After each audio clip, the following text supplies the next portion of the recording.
So last year I had the chance to speak about what we called smart growth within Floodgate. And the idea behind smart growth was that not all growth is equal.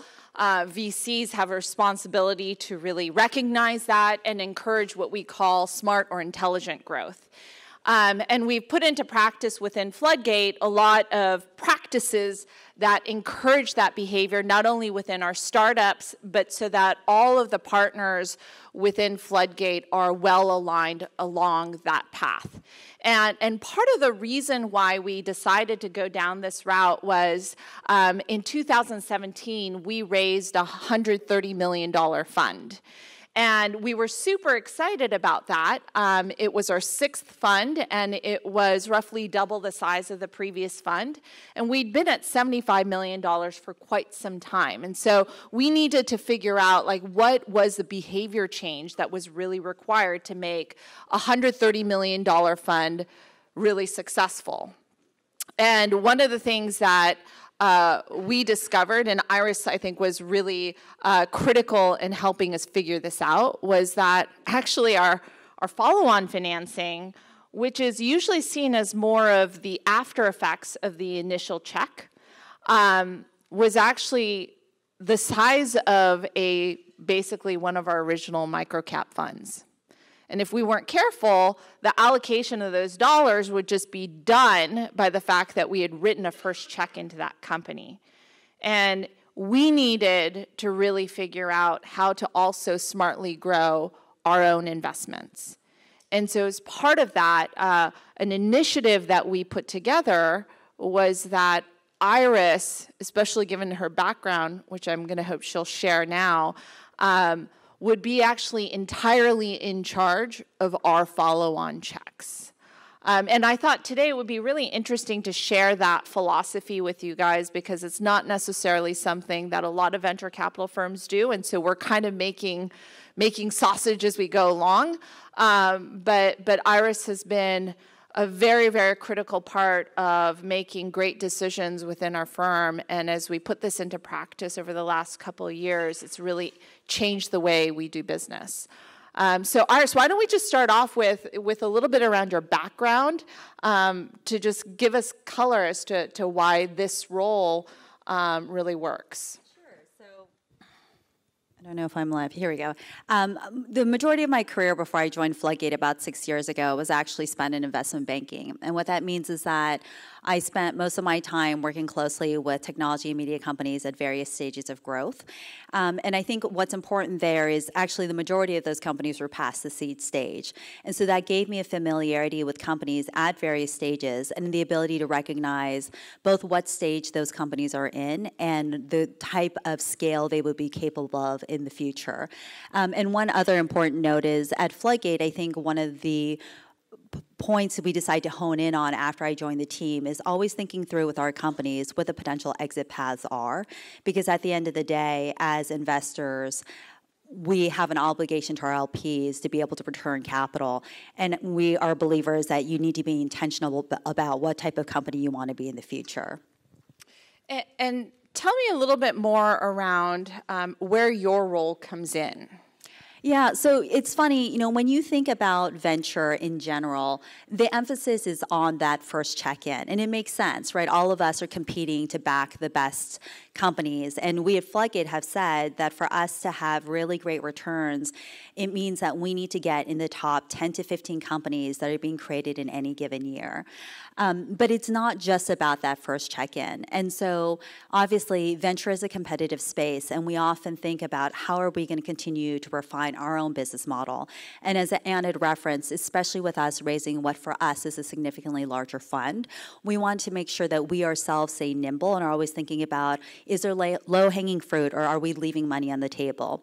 And so when we looked at our own fund performance and tried to understand if there might be potential to even further optimize it, we kind of came up with 3 takeaways. One is that ownership up front is really important, especially for a fund of our size. Obviously, it's economically more efficient, but it's also where we play to our strengths. The second point I would point to is that the power law is real, and that probably isn't a surprise to anyone. But when we look at the performance of our own funds, we also see that our best performing companies are really where the bulk of the value is being generated. But then the third insight is one that probably is less spoken about, which is every dollar counts. Right? When you hear funds talking about their strategies, a significant portion of their fund size is actually held in reserves for follow-on investing. But what most people don't actually proactively think about is what is the strategy for how they want to deploy that money.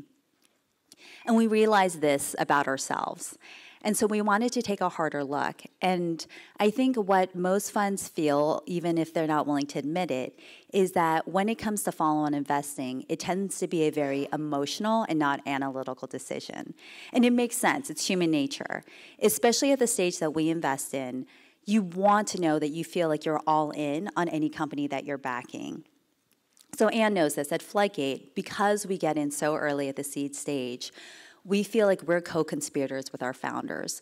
We are willing to take that leap of faith before anyone else believes, and we promise the founder we are going to be in the foxhole with you through good and through bad.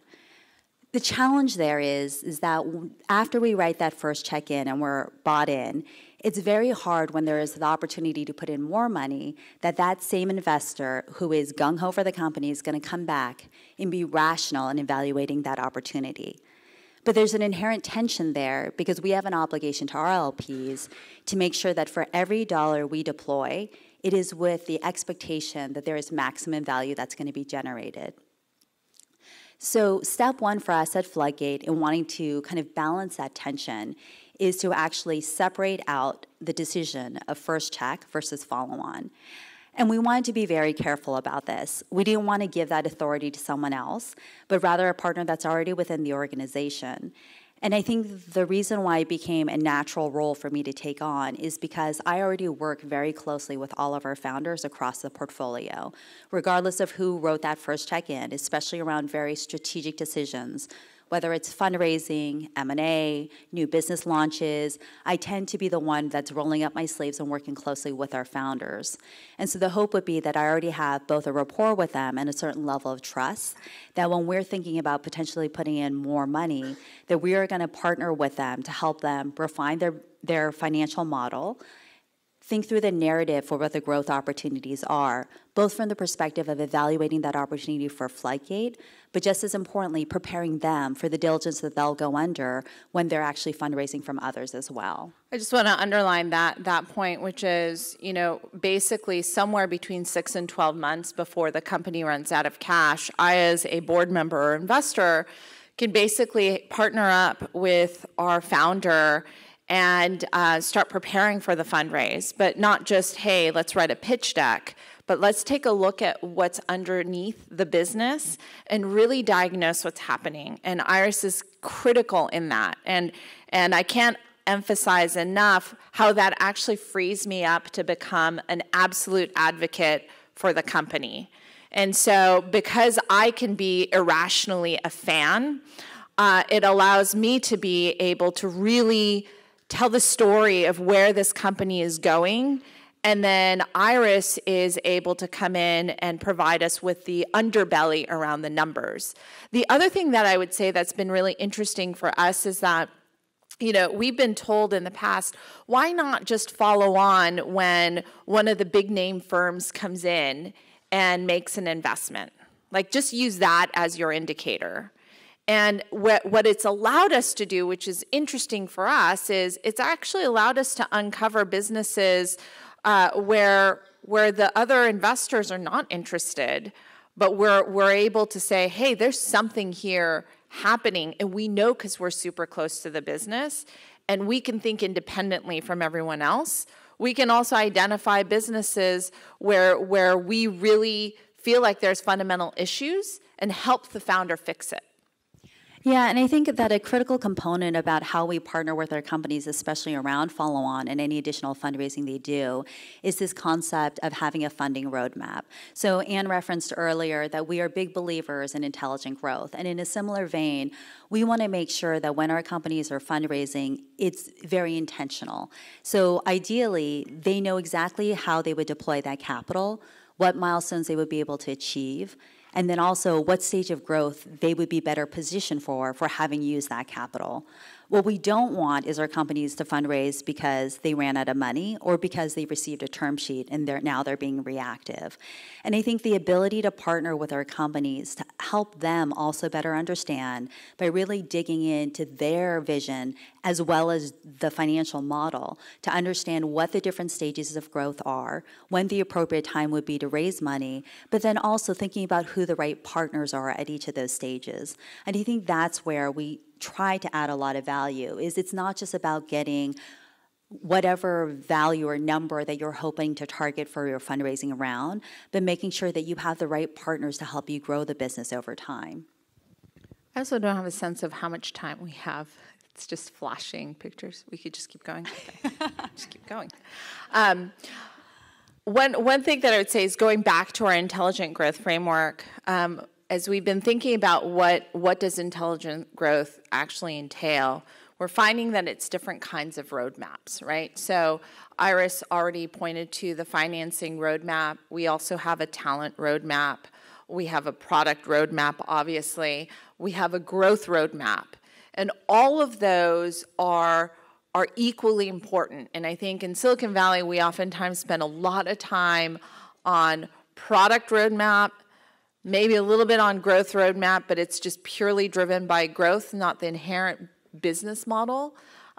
So we're trying to triangulate all of those different elements together to create an intelligent plan that supports not only the business, but also the underlying nature of that business.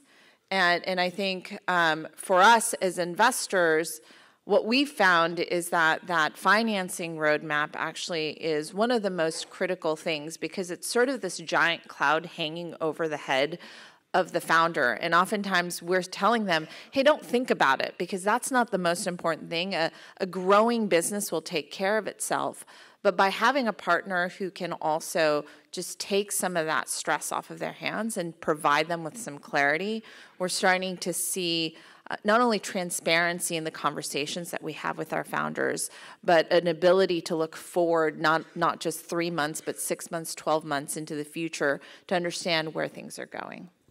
That's right. And I think one area where we're trying to be a little bit more flexible is also the stage at which we'll write a first check into a company. So as you guys know, Floodgate is primarily a seed stage fund, but you will sometimes see us write Series A checks. And this is where, again, I'll partner up closely with Ann, Mike, or Arjun to evaluate those opportunities. But what I would say is, again, even in those opportunities, we're very sensitive as to whether Floodgate is the right partner for the company. And what I mean by that is a lot of the frameworks that Ann just referenced, as well as we know our own skill set, which is we're very good at being company builders. We have that as muscle memory from having worked so closely with so many founders at the earliest stage. And so chances are, if you see us write a Series A check, it's likely the first round of institutional funding that a company has raised, where we feel like our ability to help them company build is still going to be valuable for them. But it is going to be slightly nuanced in the expectation for how we think that they're going to perform, which is if you are raising a Series A, even if it's your first round, the hope would be there's a little bit more clarity, again, for how you're going to deploy that capital and the milestones that you're hoping to achieve. Versus in our seed portfolio, there are founders who have an idea that have yet to introduce a product, where we understand, because it's seed stage, that there's going to be a longer time frame and that it's very much still 0 to 1. And so I give an example of a company where we did write our first check in at the A stage. It's called Cheetah Technologies, which is in the logistics space. And by the time we invested, it was already in the 1 to X phase in their primary product. And we actually just worked with them in helping them evaluate the opportunity to launch a new product. And so that entailed, again, building out a financial model with them, helping make introductions to potential funding sources, some of which are less traditional than what you probably are used to seeing. And so I think, the final thought I just leave you with is just returning back to that first thought that we had when we were first starting off, really excited, investing our $130 million fund. Mike, Arjun, and I are holding hands saying, this is the best thing. We're going to go make it. And then we realized as we started running that the amount of reserves that we're holding is the size of a regular fund. And that was just kind of an oh shit moment for us, because if we don't manage that capital as intentionally as we do our very first checks in, it can tank our returns. And the first checks in may make up for it, but it will, when you do the math, it can have an actual significant impact on how we actually perform as a fund. And it seems natural to know that, but then to actually have decision processes that underlie how you deliver upon the right decisions to execute upon good returns for your follow-on checks. That's the hard part. And Mike often likes to say there's this balance between ambition and acceptance.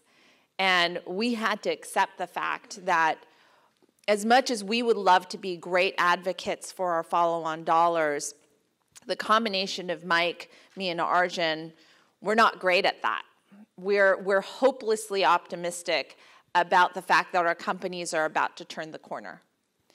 And our ability to look within and actually really start to diagnose the problems with a partner like Iris has actually made all three of us better board members, better investors at the first check, but even more so better caretakers for that follow-on financing.